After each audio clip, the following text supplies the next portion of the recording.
All right, so let's go through this here, guys.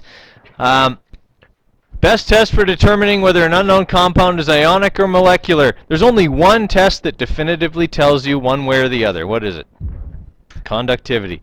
Okay, the conductivity test tells you unequivocally if it's ionic or molecular because when you put ionic compounds in solution, they split into their positive and negative charges.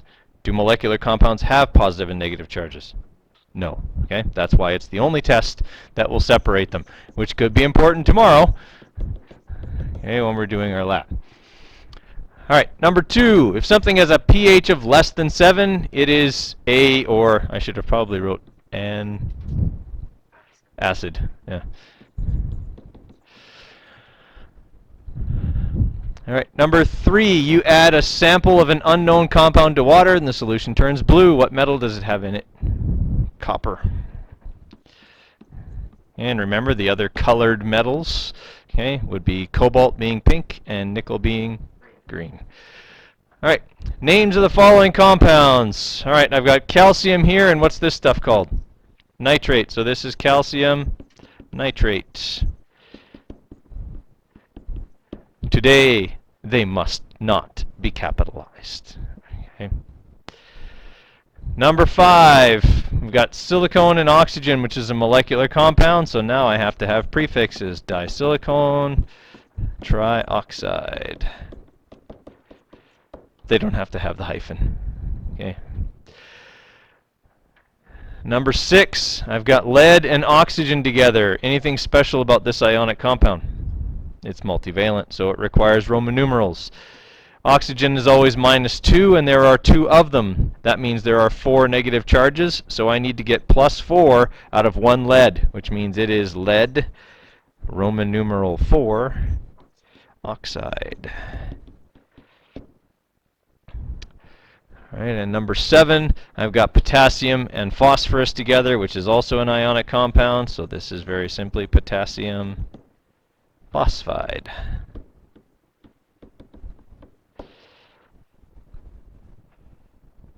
Okay, questions on those 4? All right. For number 8, okay, we want to give the formulas for the following things. Sulfur dichloride, molecular compound, 1 sulfur, 2 chlorines, SCl2. For number 9, magnesium, which is a metal, and phosphorus, which is a nonmetal. So I've got Mg, which is 2+, phosphide, which is -3. So what do I do with those? Drop and swap. Mg3, P2. And number 10, cobalt-2 nitride, ionic compound, cobalt and nitride, and this Roman numeral 2 tells me to use the 2+ charge on cobalt. Nitride is always -3. Take the 3, drop it to here. Take the 2, drop it to here. CO3N2. And lastly, sodium carbonate. Sodium is a metal, right? So we've got Na, it's +1. Carbonate is a polyatomic ion. It has a charge of -2. Drop and swap. Na2, CO3. Give him a mark out of 11. Let him see it, and then put it in the box at the back, please. All right, while that's going on, reminder, tomorrow we are doing the lab. Okay, what do you have to have ready for the beginning of class? Right, okay, so essentially pre-lab activities include, okay, problem, design, so that's all the variables, hypothesis, okay, materials, procedure, and a chart. All right, that stuff has to be ready before you can go to the lab. So what's going to happen is tomorrow at the beginning of class, I'm just going to walk around and I'll have the door open to the lab. I look at your stuff, you're ready to go, I tell you to go across the hall. Your stuff's not ready, you stay here until it is. All right, but we don't go into the lab if we're not prepared to do it. So make sure you have all of that stuff ready to go for tomorrow morning so you can get in there right away and not miss out on anything. All right, everybody clear with that one? Yeah? Okay. All right, so we'll get started here. Today we're doing lesson 8 on solubility and properties of water. Okay, so some of this stuff will be pretty useful actually tomorrow when you're doing the solubility test. All right, we'll have some of the right terminology to use, okay, and things like that. All right.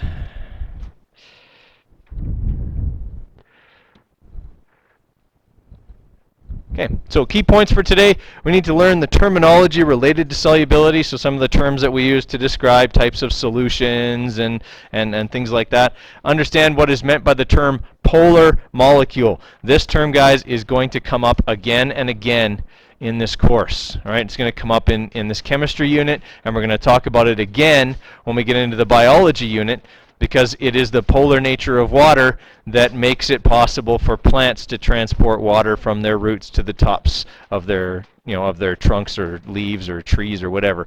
Okay, it makes that possible, and it's these strange polar properties that make a lot of things happen on Earth the way they happen. And lastly, understand that because it is a polar molecule, water has many important and unique properties that make life on Earth possible. Okay, and as far as we know, life anywhere possible. Okay. All right, so some substances, if you put it in water, dissolves super easy, right? Like you stick it in there and it's gone, right? And other things, not so much. Okay, for example, if you try and dissolve like flour in water, does it work? No, it never really dissolves. It kind of absorbs the water and becomes like doughy, kind of, it's called a colloid, right? But it doesn't really ever disappear or dissolve into the water, all right? The degree to which something dissolves is solubility, okay? So solubility is the degree to which something dissolves. All right, you don't have a textbook. I should have deleted that sentence before. Okay. A substance is said to be insoluble if it will not dissolve in another substance, all right? So insoluble means won't dissolve, right? Which is weird because inflammable means flammable. Yeah, it's weird. I don't know why the English language works that way. That's why I don't teach English. Okay? All right, so insoluble means it will not, okay, dissolve in another substance. And that term applies whether we're talking about dissolving in water or whether we're talking about dissolving in any solvent. All right? Now, term solvent, what does that mean? Anybody know? Right. A solvent is something you use to dissolve something else, which is why a lot of our cleaners are referred to as solvents. They help us to dissolve things that may not dissolve normally in water very easily or at all. All right. So like Mr. Clean is a solvent. It helps us to dissolve the crud and soap scum and stuff like that that develops on the inside of your shower. Varsol, paint thinner, okay, things like that, are solvents that help us to remove types of paint that are oil-based that can't be dissolved in water. All right, anything that's oil-based won't dissolve in water, which is why we make certain types of paints out of them. What do we want those paints to do? Right, we want them to repel water. Right, you paint your deck. You typically don't paint your deck with latex paint, which is water-based. It'll peel off. Right, it won't repel the water. But if you stain it with an oil-based stain, water hits it and just beads and runs off.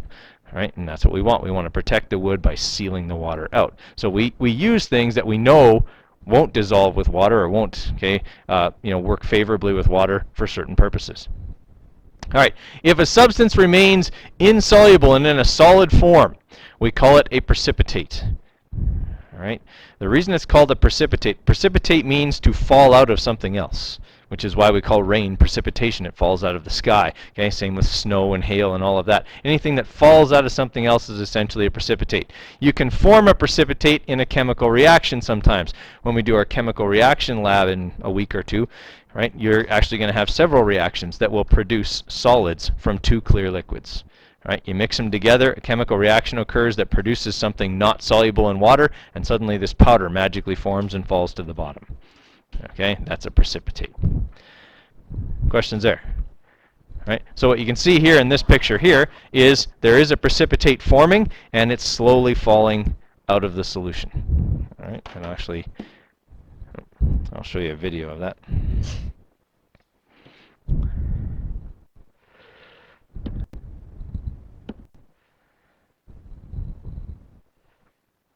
Or not.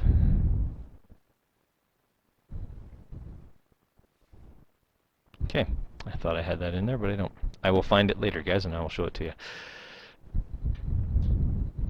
Or maybe it's in here.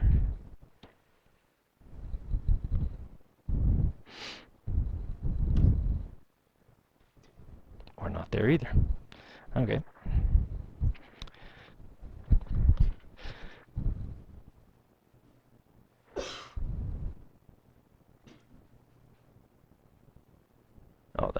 pause. Okay. All right. So next thing we got here, okay, types of solutions. And wow, that really didn't work very well. Let me blow that up for you guys here. Okay, so a solution, okay, is any mixture containing, okay, a solute dissolved in a solvent. So let's blow it up so you guys can read it here.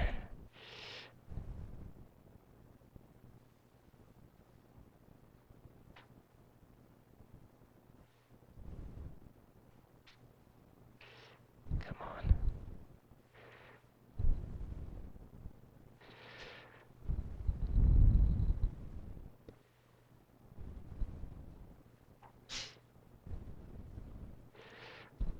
All right, so solution, okay, like we said, mixture containing a solute dissolved in a solvent. Okay, we call that a homogeneous or homogeneous mixture. Question? Yes, yeah. All right. Now, why do we use the term homogeneous or homogeneous? What does that mean? Right, okay. What's the term homo mean? The prefix homo. Same or one. Okay? That's, you'll never forget it because I explained it this way, but okay, that's where the term homosexual comes from. How many sexes in a homosexual couple? One. Homo means one. Okay, that's, now you'll never forget it.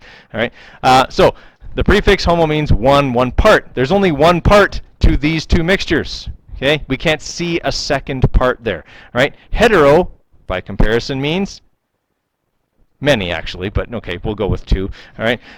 So it's you can see here in this solution on the right hand side that there are obviously two visible parts. All right. So it is a mechanical mixture or a heterogeneous mixture.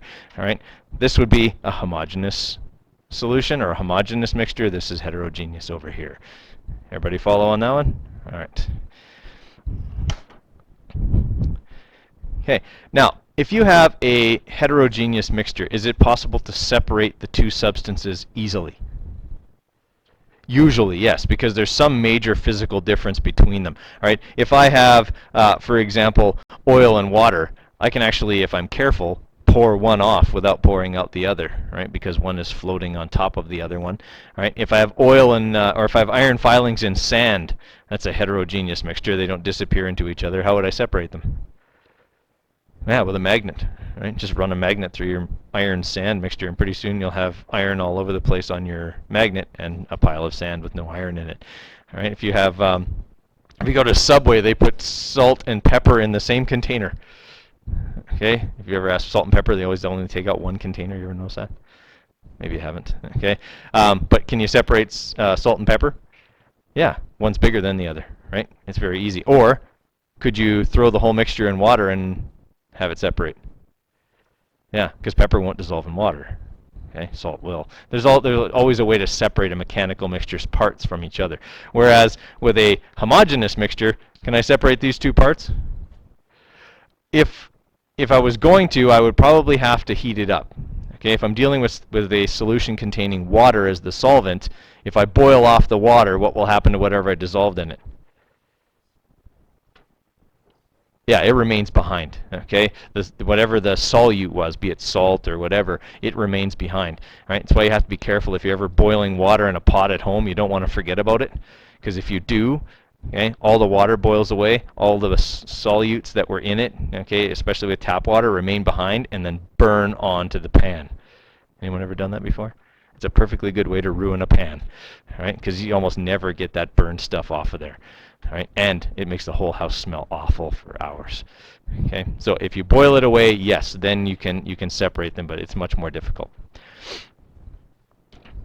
Okay, a solute is the substance that is being dissolved. Okay, in the above example, or the example we just talked about, salt is a solute because we have salt and water. Okay, salt dissolved in it, it's the solute, water's the solvent. Okay, so a solvent is any substance that'll dissolve something else. Okay, water's the solvent in salt water.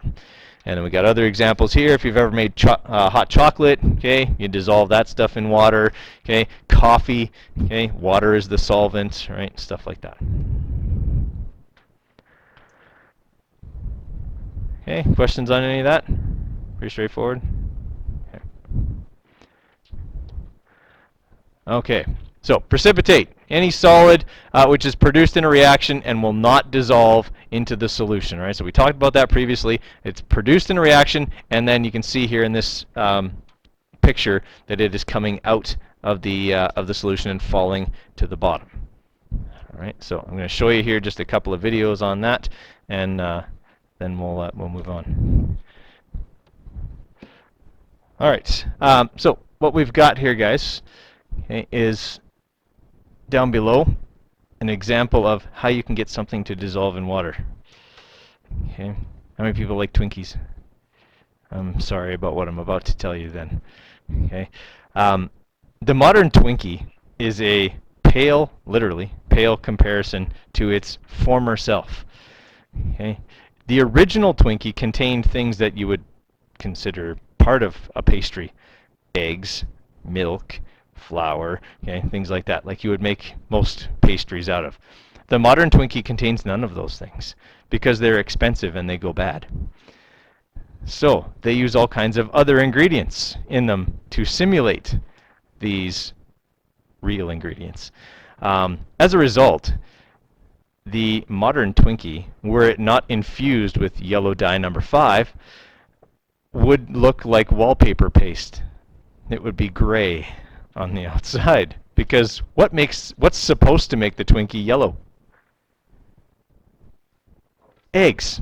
The eggs are supposed to make the Twinkie yellow, but they don't use eggs in the Twinkie anymore, so they put yellow dye number 5, which is a known carcinogen and is actually a banned substance in most of Europe, in it. So yeah, you might want to consider maybe cutting back on the Twinkies if you eat a lot of them. But the original Twinkie, if you put it in water, wouldn't dissolve, right? Because it contains oils, okay, and eggs and things like that that don't dissolve in water.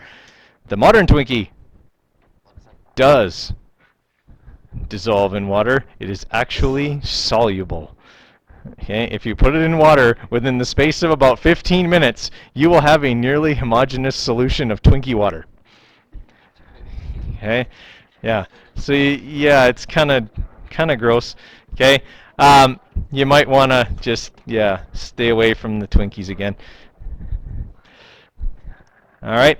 And actually, you can see here with this Twinkie here, I mean, this is a modern Twinkie here. See the color of it after it's been in the water? What's one of the first things to dissolve? Yellow dye number 5. Yeah. Okay. Very, very water soluble. So it gets sucked out almost first, and you get dry wallpaper paste. Okay. All right. So solubility obviously is the degree to which something will dissolve in something else. That's sometimes a multiple choice type item on an exam, just a definition. All right. Solubility can be affected by a bunch of things. If you mix two things together and you want them to dissolve, what's one of the first things you do? Agitate it, stir it, shake it, something like that, right? Because when you do that, you increase essentially some of the movement of the molecules and particles and things like that, and that can increase the solubility. Okay, temperature can also affect solubility, right? If you want to make really, really sweet Kool-Aid, okay, you make it with hot water. You can't drink it right away, that's the only drawback. But you'll get way more sugar to dissolve in it when it's hot. All right? Then you put it in the fridge and you cool it off. Now the solubility will decrease as it cools, and the sugar will precipitate to the bottom. But you will get essentially a saturated Kool-Aid. Okay? It will be as sweet as is humanly possible because it's saturated. It cannot possibly hold any more sugar, and it ends up being even a little thicker than normal Kool-Aid, which means it's perfect. Okay, so if you want a trick to making sweeter Kool-Aid, that's it. Make it with hot water. You'll get more sugar to dissolve in it. Okay, I don't know, like when I make Kool-Aid, when the sugar starts to build up on the bottom of the container, then it's about right. Okay, at least for me. All right, so something to consider there. Temperature is one of the things that affects solubility. It's also why it should be one of your controlled variables for your lab. Agreed? If I test a bunch of substances and they're all, and you're doing the solubility test, and I use warm water for some and cold water for others, I'm hardly being fair in a solubility test. Good, I'm glad to see a bunch of people wrote that down. Okay, now with the water molecule. We talked about this just briefly when we talked about molecular compounds. Water is special. Okay, it has 2 hydrogen atoms, it's got 1 oxygen atom, and it is sharing the electrons. It has what is called a covalent bond.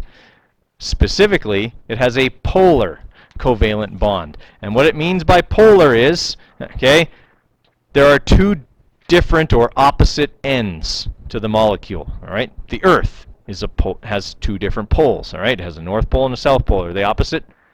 Yes, they are. Okay, a battery has a positive terminal and a negative terminal. It's polar. All right. So what we have is this happening. Oxygen is very what we call electronegative. All right. If you look on your periodic table, I think you have electronegativity on there. Okay. So electronegativity isn't on this one. I think it is on yours. Okay. So. Right. So if you look at oxygen, oxygen's negativity is 3.4, but hydrogen's is 2.2. Electronegativity describes how hard an atom holds on to electrons. Okay. Oxygen is one of the most electronegative atoms there is. So what happens is when it bonds with hydrogen, the electrons that it shares with hydrogen spend more time near the nucleus of the oxygen atom, so this area, than they do up here. Right? So what that ends up doing is making the oxygen end of the molecule negative and the hydrogens positive. Right? The reason the hydrogen ends appear positive is the electrons hang out down here, and all that's exposed up here is a proton, and protons are positive. Right? Now, that may not seem all that big a deal, but it is. Because what do positives and negatives do? They attract each other. So water can do this weird thing where it'll actually attract itself and make what's called a hydrogen bond. It's a weak bond between another water molecule. So this water molecule's hydrogen will actually form a weak bond with the oxygen atom of another water molecule. That's what causes that meniscus to form over the top of a glass that you can fill just slightly more than full. This is what's responsible for surface tension. Okay, and why if you if you're looking at a vehicle and it's just been waxed and it rains on it or it gets water on it, the water sits in those little beads, right? It doesn't just kind of get flat. It sits in the beads. That's because the surface tension of the water holds this shape. Okay, everybody follow me there? All right. So that's caused by water being a polar molecule. Now, because it can bond with other water molecules, it can actually form kind of like a chain. And if you can imagine, how many people played with the barrel of monkeys when they were a kid? Yeah? Okay, so you all know what I'm talking about, right? You can hook them together like this. It's not a very strong bond. If you shake them, what happens? Yeah, because they fly off. They're not like enclosed like a link of a chain, but they're kind of hooked loosely together. Well, that's what happens with water molecules. They can hook loosely together, and that's going to enable plants to pull water from their roots to the top of their foliage, whether it's a tall tree or whether it's a small plant. There still has to be a way to pull it up there and have the water molecules stay together, not run back down the tree. Essentially, they have to defy gravity. All right. So, big thing here that with a polar covalent bond, okay, the sharing isn't equal. Okay, the sharing of the electrons isn't equal. All right, so this is the hydrogen bonding thing I was talking to you about here. Okay, so the big thing is that a covalent bond, okay, in which the electrons are unequally shared. Why am I using green on a green background? Okay, are unequally shared. We call that a polar covalent bond.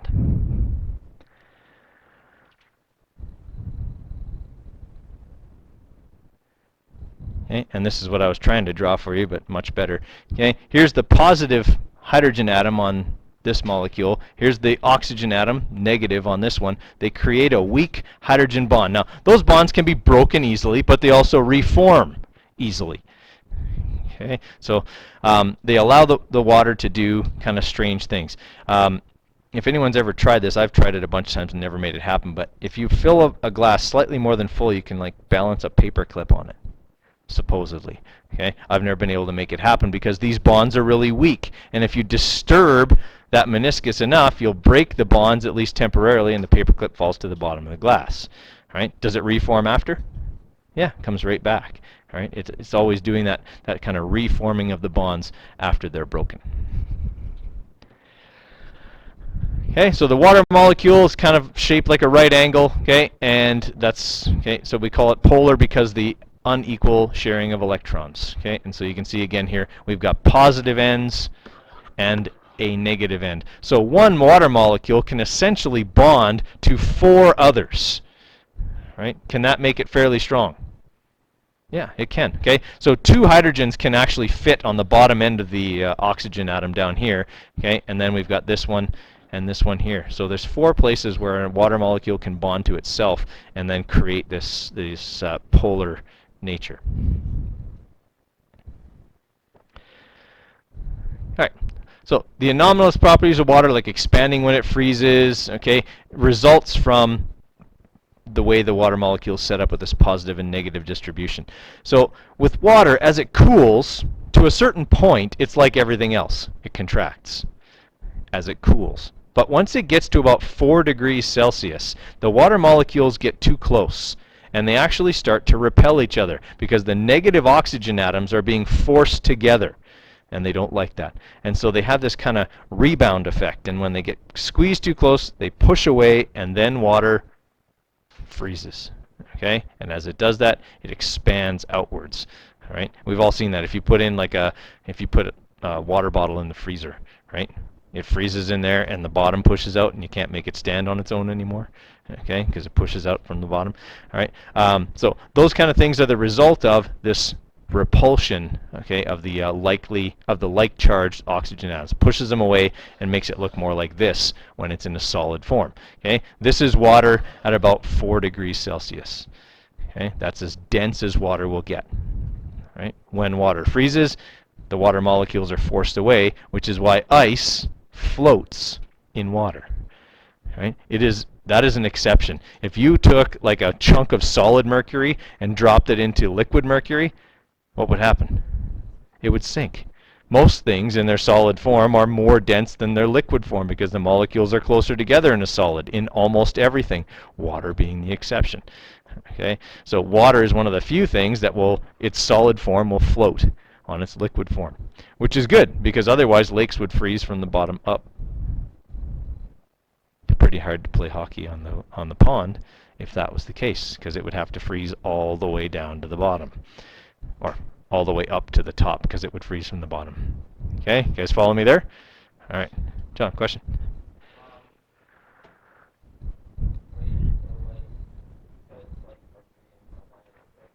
Yes.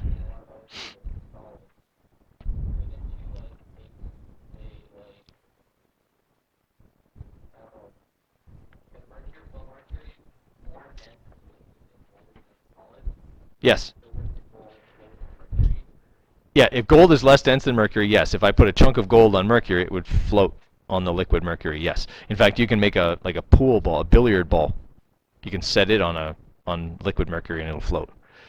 Okay? That's how dense mercury is. What I'm saying is, if I take the same substance, mercury as a solid, mercury as a liquid, the solid mercury would sink to the bottom, right? Okay. And didn't even notice that you couldn't see that. Okay. All right. And once again, the formatting is all screwed up here. Sorry, guys. So this is the big thing. This is what we're going to come back to actually in the bio unit. Okay, is how a plant uses the polar nature of water in order to help it transport water. Okay, so the bonds are broken very easily, okay, but they reform very well. When you have water bonding to itself like that, we call that cohesion. Okay, water can cohere to itself, right? If something is coherent, right, it makes sense. It kind of goes together, right? If something is incoherent, then it doesn't go together and doesn't make sense. All right, so cohesion has to do with water bonding to itself. And so here's what happens in a tree. All right, we've got water evaporating on the top of the plant, okay, from the leaves. As it evaporates, okay, it pulls on the water molecules below it because it's hydrogen bonded to them. So as it turns into a gas, it creates a pulling force on the water molecule below it, which is also linked to the water molecule below that, just like the chain of monkeys. Okay, and so it pulls the whole thing up. If you've got them all laid together on the floor and you pull on the top one, the whole chain comes up. Agreed? Okay, that's how water moves up the tree. So they're cohesively bonded together, but they also can create a hydrogen bond to other materials that are polar. We call that adhesion. Okay, they adhere to things. Right? Just like glue causes things to adhere to each other. Everybody follow me there? All right, so water can have these two things, cohesion and adhesion. Cohesion means it's bonded to itself. Adhesion means it's bonded to something else. Okay? And that working together keeps the water from falling back down the tree. So even if one or two bonds break, it's okay because there's other water molecules further down that are bonded to the inside of the tree or to each other, and they can hold this column of water, essentially, okay, from falling back down. All right? Can you do that in a straw?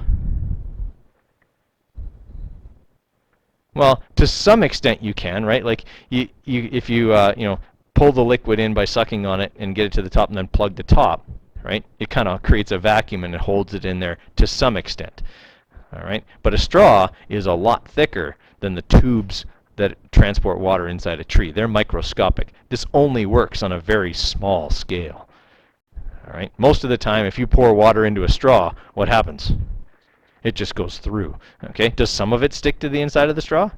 Yes, that's cohesion, that's adhesion, that's making that happen, but not all of it. Certainly not a column of water as thick as a straw could be supported by that. Okay? So the bonds are there. They're not really strong, okay? But they're strong enough to work on a very, very small scale. All right, so that cohesion, they bond together, okay? Adhesion, they bond to something else. Okay? So adhesion is the clinging of a substance to another substance, right? So they are different in that, okay? And that's when water adheres to the walls of the vessels, okay, in the tree, okay? Surface tension, you can see it here, the water kind of beating up on this plant because plants are covered with wax as well. Okay? They have a cuticle that's made of a waxy material, and so water beads on them and just kind of stays there and runs off. Why do the plants want that to happen?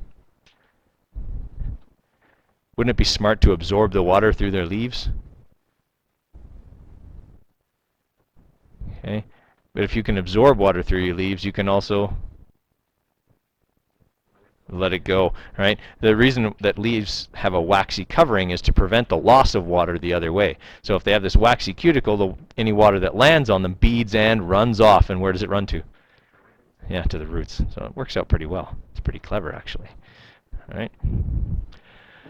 Okay, questions on that? Everybody's good with that? Okay. All right, now, some animals have actually taken advantage of this. The surface tension of water does allow things like water striders and stuff like that to actually sit on top of the water, on top of the meniscus, the surface tension that's created. Okay, so if you're really small, it works very easily. Something like the water strider is light enough and spreads its weight out over a large area so that it doesn't fall through. Can you make them fall through? Yeah, if you chuck a rock over where they are, okay, you'll break the surface tension of the water and they'll sink. Okay, but for the most part, if the water is still, okay, they can just sit on it. Okay, you can skip a rock off of it if you've ever done that. Right? What you're doing then is if you throw the rock at the right angle and the rock is smooth, it hits the water. Okay, the surface tension of the water makes it bounce right back off. It's strong enough to support even the weight of a rock thrown in directly at it. If you stand over it and throw straight down, obviously it doesn't work. Okay, but if you have a smooth rock, you can skip it. Can you skip a sharp rock? Like jagged on all sides? Not very well. Maybe once if you're really lucky. Okay, but most of the time, no. It'll puncture that. It'll break that surface tension and just fall in. Okay. All right. Then you got the Jesus lizard. Okay, which can do that really weird. If you ever watch it, like the legs just they go. It almost looks like it's swimming with its hind legs. Okay, and it just runs right across the river. All right, and it can do that. Obviously, if it's moving very, very fast and the water's fairly still, all right, that'll work. Did they fall in? Often. Okay. That process is good, you know, most of the time, but oftentimes they'll fall in. Okay. Okay. So that's it for solubility and water, the polar nature of water. Again, that kind of stuff, especially the polar nature of water, comes up often, okay, on unit exams for explaining purposes. Okay, the solubility stuff is mostly terminology.